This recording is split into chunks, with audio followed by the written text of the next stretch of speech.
फिर से आप सभी साथियों का अपने चैनल फार्मेसी स्टडी अड्डा पर स्वागत है साथियों। जैसा कि साथियों हम लोग क्या पढ़ रहे थे, एमसीक्यूज ऑफ फार्मेकोलॉजी के कुछ इंपॉर्टेंट क्वेश्चन हम लोग देख रहे थे जो कि हमारे एग्जिट एग्जाम में पूछे जाने वाले हैं। ये इस वीडियो में साथियों हम ऐसे 10 इम्पॉर्टेंट क्वेश्चन का डिस्कशन करेंगे जो कि हमारे एग्जिट एग्जाम के लिए अति महत्वपूर्ण है। उसमें से हमारा पहला जो क्वेश्चन है साथियों वो देखते हैं क्या है। कह रहा है कि क्वेश्चन नंबर फर्स्ट है, the state of general anaesthesia usually include. तो साथियों सबसे पहले हमें इसमें जो जनरल एनास्थेसिया है ये क्या होता है ये जानना पड़ेगा। तो साथियों general anaesthetic agents are those agents which causes reversible loss of consciousness. General anaesthetic ऐसे एजेंट होते हैं साथियों जो कि हमारे बॉडी के अंदर जो है वो अनकॉन्शियसनेस यानी निश्चेतना को जागृत करते हैं, यानी हमारी चेतना यानी सोचने समझने और सेंस करने की क्षमता को क्या करते हैं ये ब्लॉक कर देते हैं, और हमारे बॉडी में होने वाले पेन वगैरह के परसेप्शन को भी ये ब्लॉक कर देते हैं। लेकिन ये क्या होता है साथियों जनरल एनेस्थीसिया में कि ये रिवर्सिबल होता है। रिवर्सिबल मतलब होता है कि साथियों ये हमेशा के लिए नहीं कि हमेशा के लिए सेंसेशन खत्म कर देते हैं, नहीं। जब तक इन मेडिसिन का हमारे बॉडी के अंदर असर होगा यानी इफेक्ट होगा तब तक तो हमारे बॉडी में किसी प्रकार का परसेप्शन यानी हमारे बॉडी में पेन का परसेप्शन हो गया, एमनेसिया हो गया, एनाल्जेसिया हो गया या फिर एनास्थीसिया के कंडीशन में हम लोग रहेंगे। तो कह रहा है द स्टेट, कौन कौन से स्टेट होते हैं हमारे जनरल एनास्थीसिया के अंतर्गत। तो पहला स्टेट होता है हमारा एनाल्जेसिया, दूसरा है loss of consciousness, inhibition of sensory and autonomic reflexes. हाँ ये भी होता है क्योंकि कॉन्शियसनेस जो जिसे हम हिंदी में कहते हैं चेतना, उसका भी लॉस होता है, ठीक है। और सी का मतलब है सी, ऑप्शन नंबर सी जो है एमनेसिया। एमनेसिया क्या होता है साथियों, शॉर्ट टर्म मेमोरी लॉस होता है, यानी कुछ समय के लिए हम लोग सब कुछ भूल जाते हैं। जब हमें एनेस्थीसिया दिया जाता है तो हमारे साथ उस समय जो भी प्रक्रियाएं की जाती हैं उसे बाद में हमें याद नहीं रहता, इसी के लिए हमारा जो टर्म एमनेसिया है वो यूज होता है, ठीक है। तो ये तीनों स्टेज जो है साथियों हमारे जनरल एनास्थेसिया के अंतर्गत आते हैं, इसलिए जो हमारा आंसर होगा इसमें आंसर होगा हमारा विकल्प number D, all of the above. तो देख लेते हैं एक बार आंसर क्या है हमारा, ठीक है। तो आप देखेंगे आंसर क्या है, तो हमारा आंसर जो है साथियों वो आंसर डी है, हमने पहले ही बता दिया था आप लोगों को। अब हम लोग देखेंगे क्वेश्चन नंबर 2 क्या है। Question number 2, inhaled anaesthetics and intravenous agent having general anaesthetic property. कह रहा है कि जो इनहेल्ड एनास्थेटिक होते हैं, कुछ आप लोग जो है जो एनास्थेटिक जनरल एनास्थेटिक पढ़े होंगे जो स्टूडेंट, उन्हें पता होगा कि हमारा जो एनास्थेटिक एजेंट होता है वो 3 कैटेगरी में होता है, एक इनहेलेशनल होता है, एक इंट्रावेनस होता है और एक तीसरा जो कैटेगरी होता है वो गैसियस होता है, ठीक है। तो वो कह रहा है इनहेल्ड एनास्थेटिक जैसे डेस्फ्लोरेन, इनफ्लोरेन, हैलोथेन, ईथर, ये सब हमारे इनहेल्ड एनास्थेटिक हैं। एंड आईबी में इंट्रावेनस में हमारा थायोपेंटोन आता है, केटोमाइन आता है, इटोमिडेट आता है, ठीक, मेथो हेक्जीनेट आता है, ये सब आते हैं, ठीक है। तो कह रहा है जो इनहेल्ड एनास्थेटिक होते हैं या इंट्रावेनस एनास्थेटिक होते हैं वो किस प्रकार से अपना जनरल एनास्थेटिक प्रॉपर्टी शो करते हैं। Option A, directly activate GABA A receptor. कह रहा है ऑप्शन ए में कि ये डायरेक्टली क्या करते हैं, गाबा ए रिसेप्टर को एक्टिवेट करते हैं, ठीक। फिर बी ऑप्शन है, facilitate GABA action but have no direct action on GABA A receptor. कह रहा है ये फैसिलेट तो करते हैं गाबा रिसेप्टर के एक्शन को यानी कार्य को, ये फैसिलिटेट तो करते हैं लेकिन इनका कोई डायरेक्ट एक्शन नहीं होता किस पे, गाबा ए रिसेप्टर पर। रिड्यूस द एक्साइटेटरी ग्लूटामर्जिक न्यूरोट्रांसमिशन, नहीं, ग्लूटामर्जिक न्यूरोट्रांसमिशन को ये क्या करते हैं, बढ़ा देते हैं, रिड्यूज नहीं करते। Increase the duration of opening of nicotinic activated potassium channel, ये भी गलत है। तो इसमें जो साथियों हमारा आंसर होगा वो ऑप्शन नंबर ए होगा, ठीक है। हमारा आंसर क्या होगा, ऑप्शन नंबर ए, क्योंकि ये जो हमारे जनरल एनास्थेटिक होते हैं वो डायरेक्टली हमारे गाबा ए रिसेप्टर पर क्या करते हैं, एक्ट करते हैं और उसमें क्या है, क्लोराइड आयन चैनल के ओपनिंग के ड्यूरेशन को ये बढ़ा देते हैं। ठीक है, तो हमारा आंसर क्या हो जाएगा, ऑप्शन नंबर ए। ठीक है, अब हम लोग देखते हैं आंसर क्या है, आंसर ए।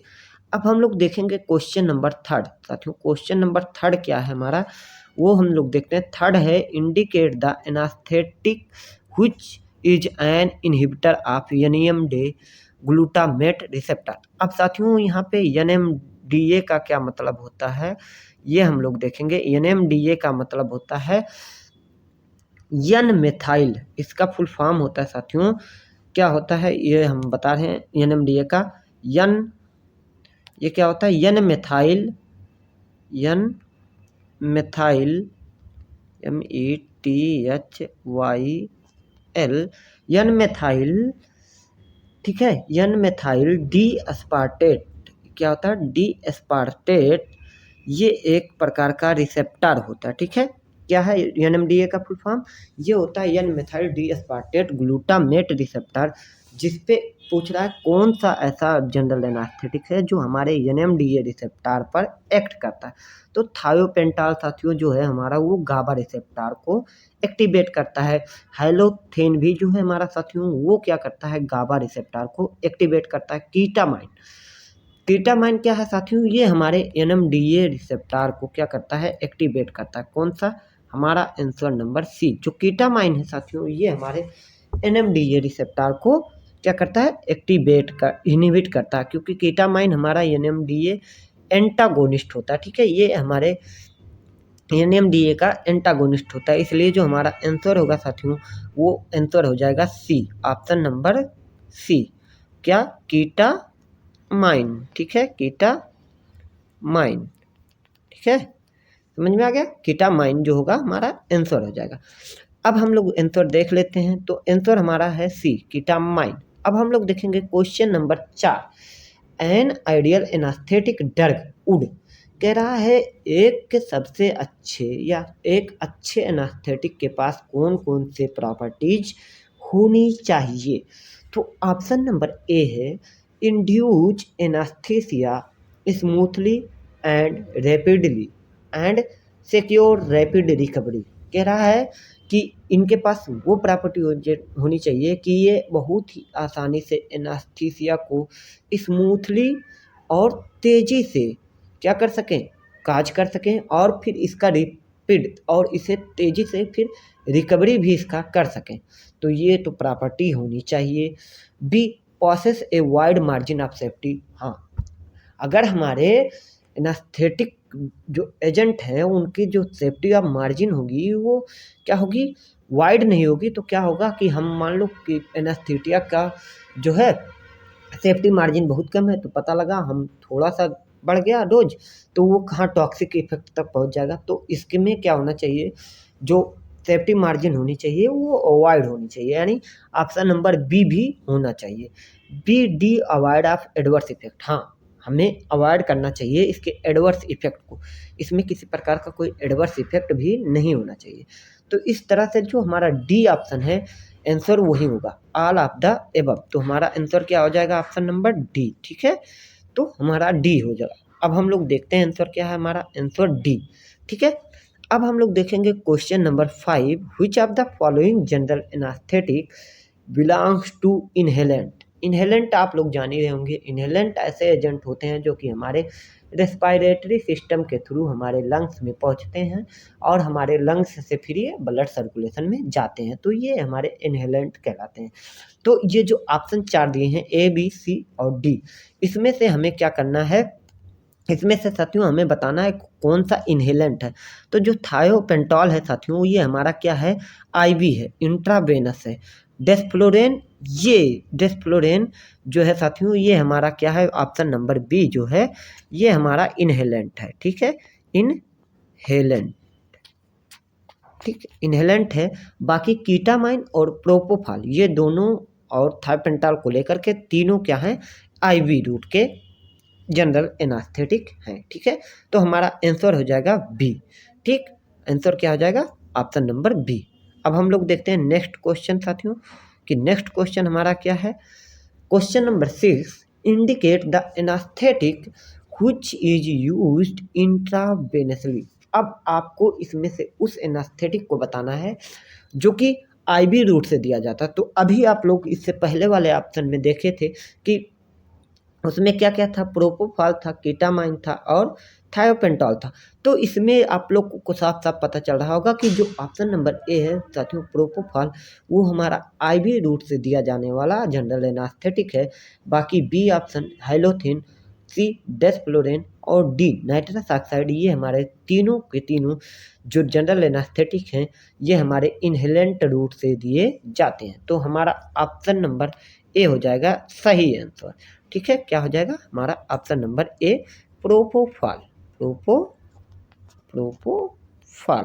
ठीक है, तो इस तरह से हमारा ए हो जाएगा आंसर। ठीक है, अब देख लेते हैं आंसर ए।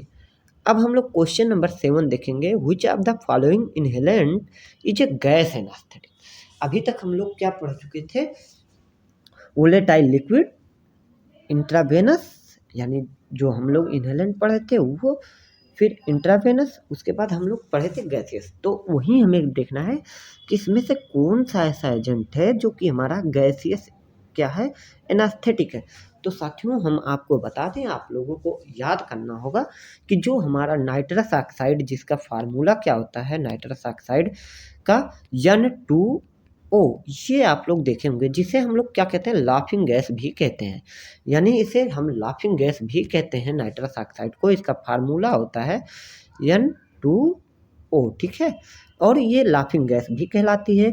तो ये एक ऐसी जनरल एनास्थेटिक है जो कि गैसियस फॉर्म में एग्जिस्ट करती है। ठीक है, इसका जो ऑर्डर होता है वो स्वीटिश इन नेचर होता है। ठीक है, तो जो हमारा ऑप्शन नंबर सी होगा वही हमारा आंसर हो जाएगा इस क्वेश्चन का, क्योंकि हैलोथेन जो है हमारा वोलेटाइल लिक्विड होता है, आइसोफ्लोरेन भी हमारा वोलेटाइल लिक्विड होता है और डी डेसफ्लोरेन भी हमारा वोलेटाइल लिक्विड होता है।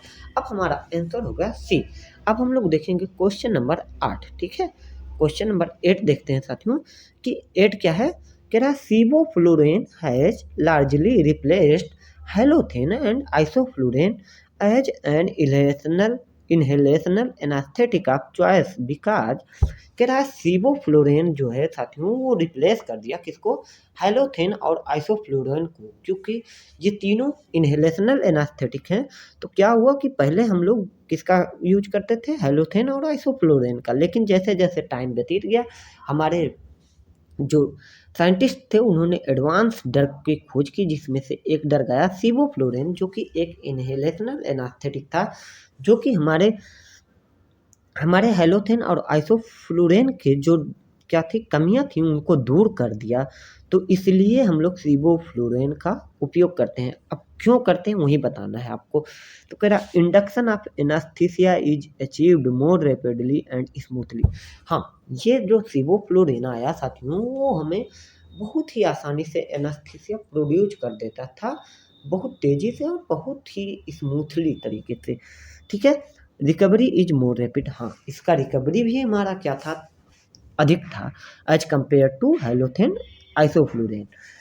और ऑप्शन नंबर सी देखते हैं, it has low post anaesthetic organ toxicity. हाँ, इसमें जो आर्गन की टॉक्सिसिटी थी वो हैलोथेन और आइसोफ्लोरेन से ज़्यादा होती थी।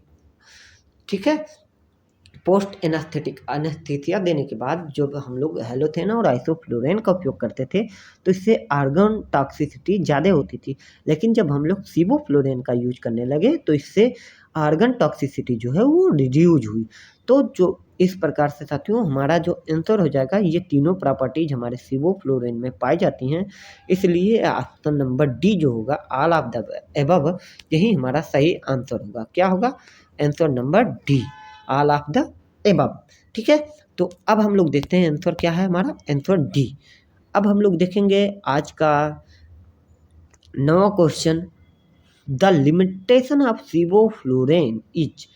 अब साथियों अगर सिवोफ्लोरेन इतना ही अच्छा था तो क्यों उसको हम लोग थोड़ा कम यूज करते हैं, क्योंकि साथियों देखिए अगर किसी व्यक्ति के पास कोई किसी प्रकार की अच्छाई होगी तो ज़रूर उसके पास कोई ना कोई बुराई होगी। तो ठीक उसी प्रकार से सिवोफ्लोरेन तो अच्छा था, रैपिड ऑनसेट था, एक्शन भी रैपिड होता था, इसका रैपिड जो रिकवरी टाइम था वो भी रैपिड होता था। ये क्या था, इसका आर्गन टॉक्सिसिटी भी कम था, लेकिन ये इसकी सबसे बड़ी कमी ये रही कि ये जो है केमिकली अनस्टेबल होता था। ठीक है, तो क्या है, high incidence of coughing and laryngospasm. ऐसा कुछ नहीं था कि ये कफिंग काज करता था या लैरिंजोस्पाज्म मतलब होता है लैरिंग्स का सिकुड़ जाना। ठीक है, ये ऐसा कोई चीज काज नहीं करता था। हाँ, ऑप्शन बी है केमिकली अनस्टेबल। हाँ, ये जो था सिवोफ्लोरिन ये केमिकली अनस्टेबल होता था। ठीक है, centrally mediated sympathetic activation leading to a rise of BP and HR. ऐसा कुछ नहीं था, हिपेटोटॉक्सिसिटी नहीं काज करता था। अब हमारा ऑप्शन जो हो जाएगा साथियों वो होगा ऑप्शन नंबर बी, क्योंकि ये हमारा केमिकली अनस्टेबल होता है। तो इस तरह से हमारा आंसर जो होगा वो ऑप्शन बी होगा। अब हम लोग देखते हैं आंसर क्या है, आंसर बी। अब हम लोग देखेंगे आज का लास्ट क्वेश्चन और बहुत ही important question, which of the following inhalant lacks sufficient potency to produce surgical anaesthesia by itself and therefore is commonly used with another inhaled और इंट्रावेनस एनास्थेटिक। कह रहा है इनमें से कौन सा ऐसा जनरल एनास्थेटिक है जो कि अकेले एनास्थीसिया तो पूरी तरह से प्रोड्यूस नहीं कर पाता है सर्जिकल एनास्थीसिया, लेकिन ये दूसरे जनरल एनास्थेटिक के साथ मिला करके दिया जाता है किसको, सर्जिकल एनास्थीसिया को मेंटेन रखने के लिए। तो ऑप्शन ए है हैलोथिन। नहीं, हैलोथिन हमारा सर्जिकल एनास्थीसिया प्रोड्यूस कर सकता है। ऑप्शन बी है सिवोफ्लोरिन। तो आप लोग अभी पढ़े कि सिवोफ्लोरिन अच्छा था हमारा जनरल एनास्थेटिक के तौर पर।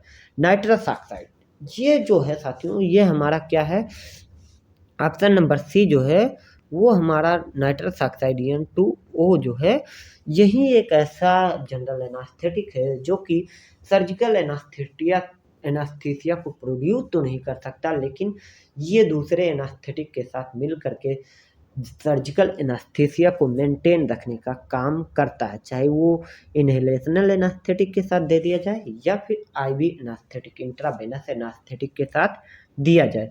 तो इस तरह से साथियों हमारा आंसर जो हो जाएगा वो होगा nitrous oxide. Answer number option number C, जिसे हम कहते हैं नाइट्रस ऑक्साइड। इसी को हम लोग लाफिंग गैस भी कहते हैं। और ये क्या होता है, इसका जो ऑर्डर होता है ये स्वीटिश इन नेचर होता है। इसका फार्मूला होता है N2O। ठीक है, ये पूछा जाता है कि नाइट्रस ऑक्साइड का फार्मूला क्या होता है, तो N2O होता है। ठीक है, अब मिलेंगे साथियों नेक्स्ट वीडियो में नए ऊर्जा और नए नए क्वेश्चंस के साथ, जो कि हमारे एग्जिट एग्जाम में पूछे जाने वाले क्वेश्चंस होंगे हमारे फार्मेकोलॉजी से। जय हिंद साथियों, मिलते हैं नेक्स्ट वीडियो में।